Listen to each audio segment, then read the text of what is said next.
Approve नहीं हुआ तो फंड नहीं है, ये नहीं है, शहरों के लिए पैसा नहीं है, उस सब बातों में मैं नहीं जाना चाहता हूँ। गाँव के लिए पैसा है, शहरों में पैसा नहीं, शहरों के लिए नहीं है, क्यों नहीं है वो आप लोग अपना विशेष जान सकते हैं। वो प्रोजेक्ट पास नहीं हुआ, उसके लिए सरकार से पैसे की आवश्यकता भी नहीं है। यही बात मैं ये 1.5 साल में कहते कहते थक गया। अगर पटना नगर निगम को आप स्वायत्तता देंगे सही मायने में, तो वो आपको सरकार से पैसे की आवश्यकता ही नहीं, लेकिन बशर्ते कि आप काम करने दें वहाँ पे।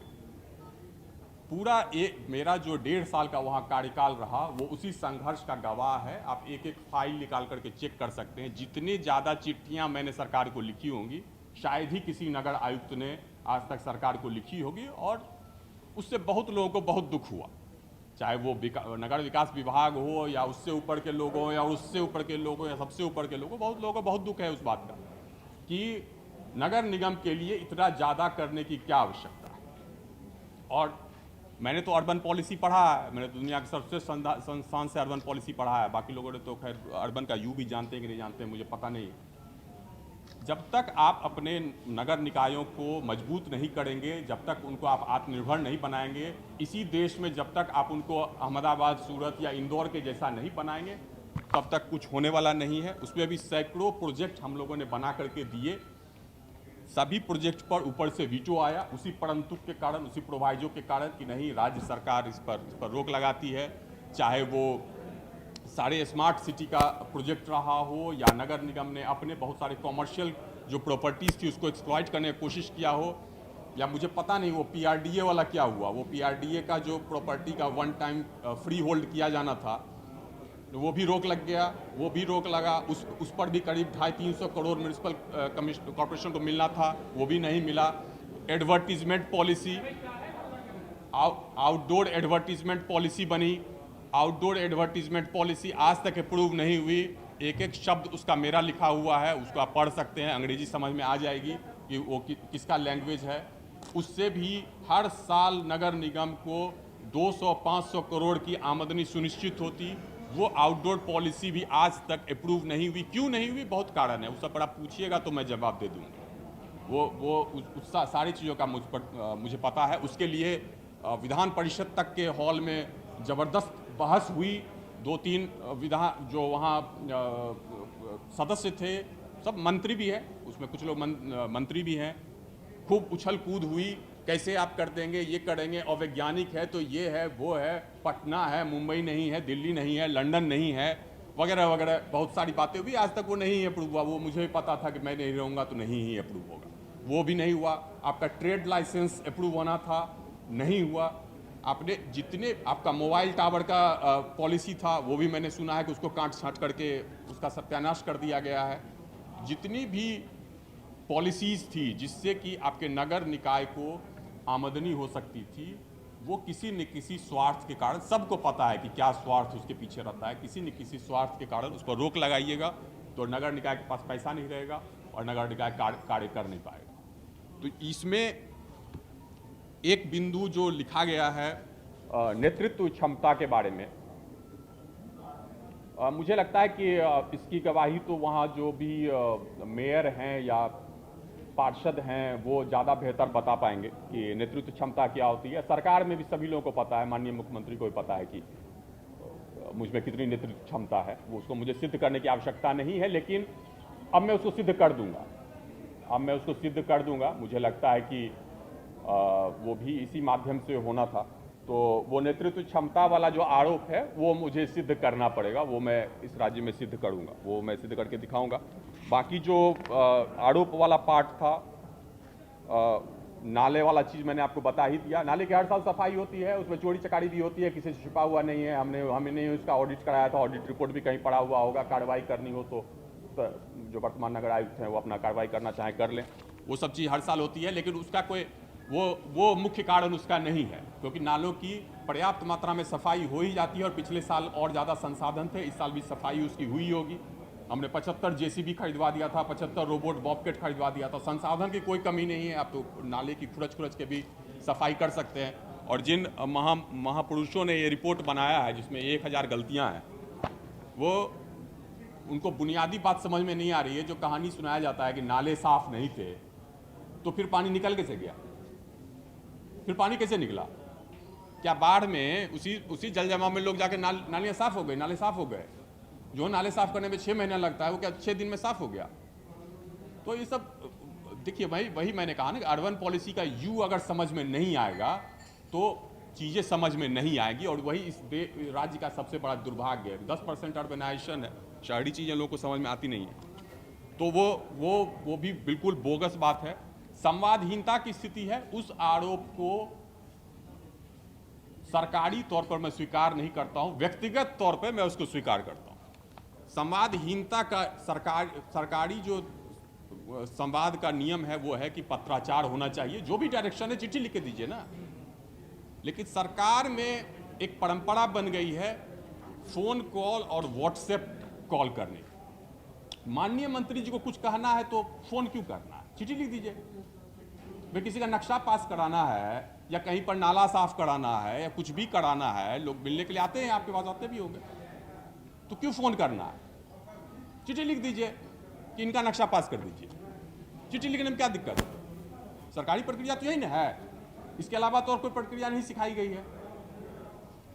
फिर भी यथासंभव जितनी बार आप कॉल करेंगे, कॉल तो आते ही रहते हैं। एक व्यक्ति को छोड़ के सब लोग कॉल करते हैं सरकार में, बिहार सरकार में, सबको पता है। एक व्यक्ति को छोड़ के किसी का भी कॉल आ सकता है। एक व्यक्ति है जिनका कॉल नहीं आएगा, उनका भी कॉल आता था लेकिन उनका कॉल रेयर आएगा, बाकी सबका कॉल आएगा। अगर आप सरकार में ही सबकी बात सुनने लगेंगे तो ऐसे ही काम नहीं होगा, और सही में अगर सुनने लगेंगे तब तो आप ऐसे ही अवैध कार्य करेंगे। तो एक तो वो है कि इस पर बहुत लोगों को दिक्कत होगी, निश्चित रूप से दिक्कत होगी। भाई फ़ोन नहीं करते हैं, फ़ोन नहीं उठाते हैं। अब इतना बार फ़ोन करेंगे तो नहीं उठाएंगे। पूरा पटना, जब आप नगर आयुक्त होते हैं, हज़ारों कॉल आते हैं। बहुत सारे नागरिकों को भी शिकायत थी कि कॉल नहीं उठाती। कितना कॉल उठाएंगे? 2.5 लाख तो होल्डिंग है। अगर सबका कॉल उठाने लगेगा तो ब्यूरोक्रेट काम कब करेगा? और यहाँ पर बिहार सरकार में एक मज़ेदार सिस्टम है जो 10 साल से मैंने सीखा। कोई सेंट्रलाइज्ड मीटिंग वाला सिस्टम नहीं है। मैं कहते कहते थक गया कि भाई मीटिंग का एक सेंट्रलाइज सिस्टम तो हो, कोई कहाँ कभी किसी को बुला सकता है। और नगर आयुक्त जो है वो तो नगर वधू जैसा है कि भाई कोई भी मीटिंग होगी, भाई नगर, उसमें एक टैग्ड ही है, जिला पदाधिकारी होंगे और नगर आयुक्त होंगे। सुबह से मीटिंग का दौर शुरू होगा। या आप दो ही काम कर सकते हैं पटना के नगर आयुक्त रहते हुए, या तो आप मीटिंग अटेंड कीजिए या काम कीजिए। मैंने दूसरा चुना। मुझे पता था कि इसमें समस्या आएगी, ज़बरदस्त समस्याएं आएंगी। उसका कारण उसका प्रमाण यही है, उसकी ज़बरदस्त समस्याएं आएंगी। आ रहा हूँ सर, उस पर भी आता हूँ। हाँ, बस खत्म कर रहा हूँ। तो संवादहीनता की कोई सरकारी स्थिति नहीं थी। हाँ, व्यक्तिगत बहुत सारे कॉल्स मिस होंगे, वो कॉल मिस होंगे। सभी कॉल का जवाब देना जरूरी नहीं है। उसके अलावा तकनीकी रूप से मेरा डेपुटेशन समाप्त हो चुका था। सरकार ने मेरा डेपुटेशन एक्सटेंड करने के लिए लिखा नहीं। पटना नगर निगम की जो मेयर हैं उन्होंने भी कई बार रिक्वेस्ट किया। हाँ, मेरी भी इच्छा नहीं थी, मैंने तो घोषित ही कर दिया था। मैं ईश्वर की सेवा में जाना चाहता हूँ, अध्यात्म मेरी रुचि है, मैं स्वभाव से ही आध्यात्मिक व्यक्ति हूँ, मैं छोड़ के जाना चाहता था। अब सरकार ज़बरदस्ती मुझे घसीट के लाना चाहती है तो मैं कुछ नहीं कर सकता हूँ।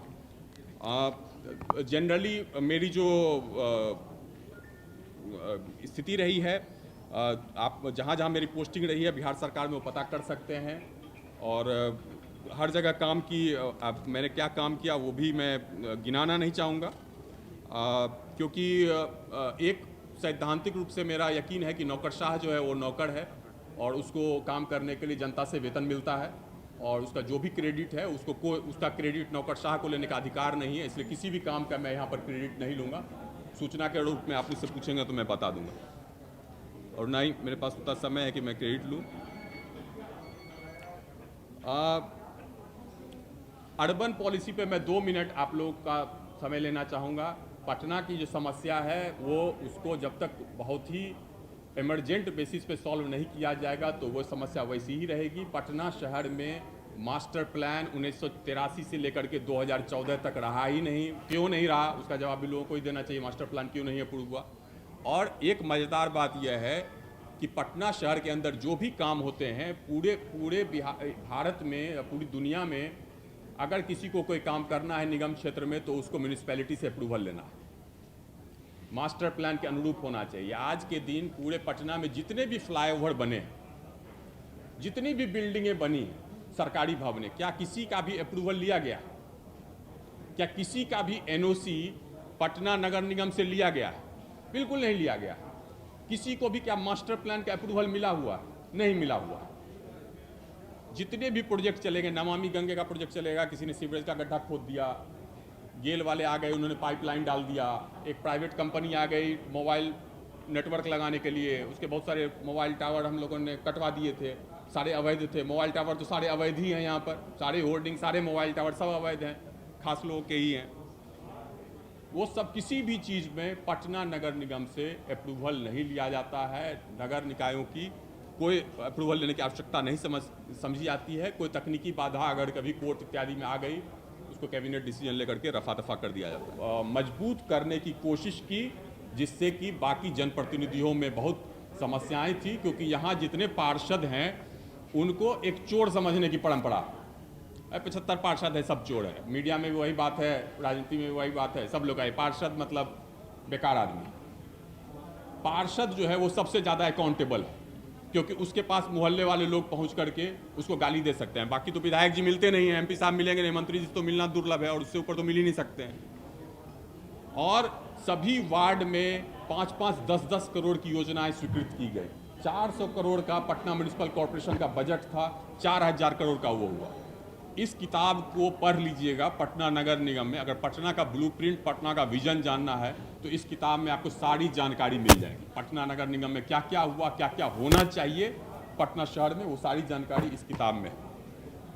सबके पास वो योजना दी गई, सब में सरकार का वीटो है। मुख्यमंत्री नली गली योजना है तो वो नगर निगम से एग्जीक्यूट नहीं होगा। सड़क पे कोई काम करने के लिए जाएंगे तो पथ निर्माण विभाग आ जाएगा कि हमारी सड़क है। पता नहीं दुनिया में और कहाँ पर ये व्यवस्था है? कहीं ये व्यवस्था नहीं कि 2 प्रकार की सड़क होगी, ये सड़क पथ निर्माण विभाग की होगी और ये जो है बी क्लास सड़कें वो नगर निगम देखेगा। पूरी दुनिया में कहीं ऐसा विभाजन नहीं। और क्यों पथ निर्माण विभाग करेगा? पेड़ लगाने के लिए अगर जाएंगे, जो इसी मोटी किताब में लिखा हुआ है कि नगर निगम पेड़ लगाएगा अपने निकाय क्षेत्र में, पेड़ लगाने जाएंगे तो वन विभाग आ जाएगा वहाँ पे। पटना नगर निगम क्यों लगाएगा? ये व्यवस्था बदलने की आवश्यकता है। उस व्यवस्था को, मुझे इस बात का गर्व है कि उस व्यवस्था को बदलने की मैंने पुरजोर कोशिश की। जो स्थानीय प्रतिनिधियों का जो सम्मान होना चाहिए वो सम्मान के लिए मैं पटना नगर निगम में लड़ा, क्योंकि यह वही पटना नगर निगम है। एक और किताब मैं आपको आज यहाँ दिखाता हूँ, आप किसी के पास नहीं होगा, 2-3 कॉपी ही बची होगी। ये पटना नगर निगम का सोविनियर है 1965 ईस्वी का। 1865 में पटना नगर निगम की स्थापना हुई थी, 100 साल पूरे हुए थे 1965 में। पटना नगर निगम में डॉक्टर राजेंद्र प्रसाद भी मेयर रह चुके हैं। बहुत कम लोगों को पटना में पता होगा। और इस किताब को खोल करके देखेंगे तो पता चलेगा कि पटना नगर निगम में कौन पार्षद हुआ करते हैं। ठीक है, पढ़े लिखे लोगों ने राजनीति करना बंद कर दिया, अब जो स्थिति सो है, लेकिन उससे कम ऊपर वाले लॉट से तो बेहतर ही है। मेरा तो अनुभव यही बताता है।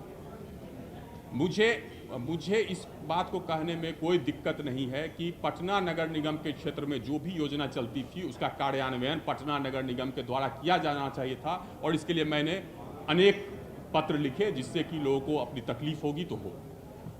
विधायकों को तकलीफ है, माननीय विधायक हैं, भाई हमारा क्या होगा, आप सारे काम पार्षद करेंगे तो फिर हमारा क्या होगा, इलेक्शन नज़दीक आ रहा है। उसकी जिम्मेदारी हमारी नहीं। योजना विभाग क्यों योजनाओं का कार्यान्वयन करेगा? पूरे देश में सारी नगर निकाय के अंतर्गत सारी योजनाओं का कार्यान्वयन नगर निकाय करता है, तो दूसरे विभाग से उसका कार्यान्वयन क्यों होता है? उसके पीछे क्या उद्देश्य है? माननीय जो मेयर ने इस बात को कई बार रखा, पार्षदों ने रखा, हमने भी इसके लिए चिट्ठी लिखी कि जो इनको जो मानदेय मिलता है, पार्षदों को जो मानदेय मिलता है 2500 रुपया मिलता है, हमने उसके लिए बोर्ड ने एक पास किया। मेरा क्या काम है? मैं तो नगर निगम में एक नगर आयुक्त एक एजेंट है, जिसका काम बोर्ड के निर्णय को सरकार के पास भेजना है। बोर्ड ने निर्णय लिया कि मानदेय में वृद्धि होनी चाहिए, कम से कम 10,000 मिलना चाहिए या 20,000 मिलना चाहिए। बोर्ड का अपना प्रस्ताव है। उस पर सरकार से चिट्ठी आती है कि नहीं, इससे लोक धन की हानि होगी। क्यों लोक धन की हानि होगी? और माननीय विधायकों और MP महोदय को जो पैसा मिलता है वो कहाँ से आता है? कोई जमींदारी से तो पैसा आता नहीं है, वो भी लोक धन ही है। उनको महीने का 3-4 लाख रुपया क्यों मिलता है? किस बात का मिलता है? या नए बंगले क्यों मिलते हैं? जो स्थायी समिति के सदस्य हैं उनको अगर आप ब्यूरोक्रेट्स जो है, मैं 2-2 गाड़ियों पर घूमूं और जो स्थायी समिति के सदस्य हैं वो उनको अगर किराए पर वाहन मिल जाता है चलने के लिए, सरकारी कार्य करने के लिए, तो वो गलत क्यों है? यही सब प्रश्न है जिस पर कि सबको सोचने की आवश्यकता है और उसके विस्तार में मैं जाना नहीं चाहता हूं। मैंने क्या किया नहीं किया, हर जगह वही समस्या है। 1000 फ्लैट बनने थे हाउसिंग बोर्ड में, बने नहीं। 7 कैबिनेट डिसीजन था, क्यों नहीं बना? जाकर के चेक कर लीजिए क्यों नहीं बना, क्योंकि काम करने का मन है नहीं। दीघा का ज़मीन है, 1000 एकड़ ज़मीन था, मैंने ही उसका रूल पॉलिसी सब कुछ मैंने ही लिखा। उस समय भी जो चीफ सेक्रेटरी महोदय थे उन्होंने बड़ी मेहनत से उसको बनवाया। क्या हुआ उसका भी सेटलमेंट का आप स्थिति देख लीजिए, वही स्थिति रहेगी। क्योंकि कोई भी काम करने का अर्बन पॉलिसी का किसी के पास यहाँ पर फोटे नहीं है, किसी के पास नॉलेज नहीं है और किसी से होगा भी नहीं। बुडको में मैंने 255 डिटेल्ड प्रोजेक्ट रिपोर्ट्स बनवाए थे 55 शहरों के लिए, 11 म्यूनिसिपल कॉरपोरेशन, 42 नगर परिषद और एक राजगीर और एक बोधगया के लिए 4-4 प्रोजेक्ट। एक शहर के विकास के लिए 4 चीज़ होना जरूरी है: solid waste management, storm water drainage, sewerage and lastly water supply. और उसके बेसिस पे 250 प्रोजेक्ट बने थे। अब उसका कार्यान्वयन हो भी रहा है। उस समय लोगों ने कहा कि भाई तो इतना DPR बना लिए, बड़ी बड़ी योजनाएं बनाता है। मेरे बारे में है बिहार सरकार ने कहा बड़ी बड़ी योजनाएं बनाता है। योजना अगर आप नहीं बनाएंगे तो उसका कार्यान्वयन क्या होगा? नली गली बनाते रह जाएंगे, वो भी अगर सही से बन जाए तो। हो गया, मुझे ज़्यादा नहीं कहना है। मैं घूम करके व्यक्तिगत बातों पे ही आऊँगा। स्मार्ट सिटी वाला अगर आप लोग प्रश्न पूछेंगे तो मैं जवाब दे दूंगा। इसमें भी उसकी जानकारी है। भारत सरकार की स्वीकृत योजना है, 1000 करोड़ का यह प्रोजेक्ट है। जो पटना नगर निगम आयुक्त हैं वो स्मार्ट सिटी के MD भी होते हैं और सभी परियोजनाओं का मार्च 2019 तक सभी को अवार्ड कर दिया गया था। सभी परियोजनाएं कैंसिल हो गई। बिहार सरकार में समस्या यही है कि अगर आप प्रोजेक्ट अवार्ड कर देंगे तो उस पर कहानियां चलेगी। अब सीधा है, सीधा बुद्धि लगा लिया, अच्छा है 1100 करोड़ का प्रोजेक्ट अवार्ड हुआ है, उस पर जोड़ लेगा कुछ सर्टेन परसेंटेज कि भाई इतना कुछ हुआ। डिसीजन लेने की क्षमता तो है नहीं। अगर किसी ने कोई डिसीजन ले लेगा सारे रिस्क को कवर करते हुए, सारे नियमों का पालन करते हुए, तो अपने कुछ माइंड लगाएंगे। उसके बाद कोई साहब आएंगे, सारे प्रोजेक्ट को कैंसिल कर देंगे। मुझे ये समझ में नहीं आता है। आप लोगों को पूछना चाहिए कि जो पब्लिक मनी से प्रोजेक्ट चल रहे होते हैं, केंद्र सरकार की योजना है, राज्य सरकार की योजना है, जब उसको कैंसिल किया जाता है तो कैंसिल करने वाले अधिकारी पर कार्रवाई क्यों नहीं होती? आप उसको सिद्ध कीजिए पहले कि वो गलत हुआ है। कुछ भी कहानी बना करके। इसी में एक प्रोजेक्ट है, उस प्रोजेक्ट का मैं नाम नहीं बताऊंगा। 5 उसके बिडर थे, बड़ी बड़ी चर्चा चली, पूरा शहर डिजिटल हो जाएगा, डिजिटली होगा।